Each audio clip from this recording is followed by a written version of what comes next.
So you don't need much to get started. Obviously there's endless kit one can get, but to begin with, the most basic things to get the best out of your coffee, what would you recommend? Some kind of nice vessel, tall enough and that you can see how the brew is kind of pouring. Right. That's useful. If you've got a French press, that usually will suffice. V60, really good way to start. They're very, very affordable, and they are quite easy to use. You can still experiment with them as well. Paper's easily found in most coffee shops. A measuring spoon. So I find that a heaped one of these tends to be about 15 grams. So if you then work with about a cup of water, you're looking at a pretty average recommended recipe here. Most of this stuff can be found in the kitchen if you don't have it. Right. The only other thing is a coffee grinder. So here I'm using an electric, but you can find really good hand grinders. The grind is really important because that's controlling the speed of your brew. If it's too fast, it's going to taste sort of really wet and with a kind of bitter finish. And if it's too slow, it's going to be sort of really sour and dry, sort of drying of the mouth, kind of unpleasant, kind of overly rich in a way.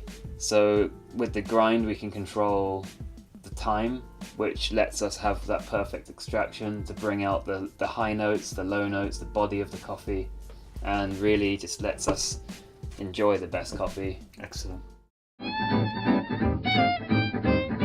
First we want to pre-wet the paper. This will just get rid of any papery taste, which is unfortunately stuck in there. Now, you're using a fancy kettle with the gooseneck, but you don't need that. There is, again, just a matter of pouring with your regular kettle, just that much more, be more careful with it. Yeah, a regular kettle, if you don't fill it too much, and you work near a sort of the end quarter, should be able to give you enough precision to work well with a V60. I'm going to put one heaped scoop, something like this, and drop it in. Of course, if you have the scales, you make it to measure. That's 15 grams. And yeah, then just pretty much dump all of that in there. And start. So the first bit we call the bloom. So here we'll pour about a third of the water. This just lets all the coffee get wet. And give it a little spin if you can. And if you see there are gas bubbles coming out, now that's basically gas that was trapped in the beans. So by wetting it like this, you get rid of that gas, and then you can pour the rest. So I tend to start by just pouring a little bit on the sides, but that's a personal preference. This is another top tip, is that you basically pour the exact amount of water into the kettle if you don't have scales. And yeah, that's pretty much an empty kettle, so it should be our kind of like 250 to 300 grams of water using the old cup method.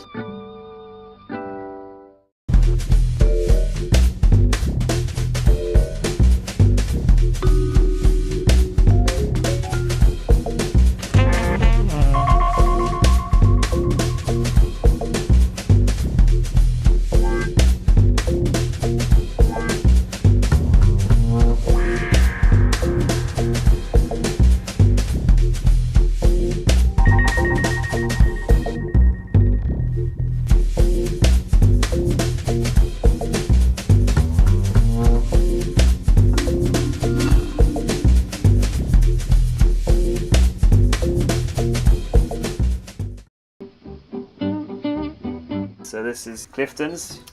What's Coffee of the month in Caffeine magazine. Love these cups. There's a lot going on there. Syrupy. Yeah. Very toffee-like smell. Colour's beautiful as well. Really clean. Very clean. Sort of like melted brown sugar. And I'd imagine as it cools, one of those flavours will take over. Yeah. Don't know which one yet. Hoping the sweetness, it's really exciting that the sweetness is in there. Yeah. So, we're now trying Kashonga. Yeah, this is Very bright smell. Sharp. again green apples. Yeah. But they're not candy coated this time.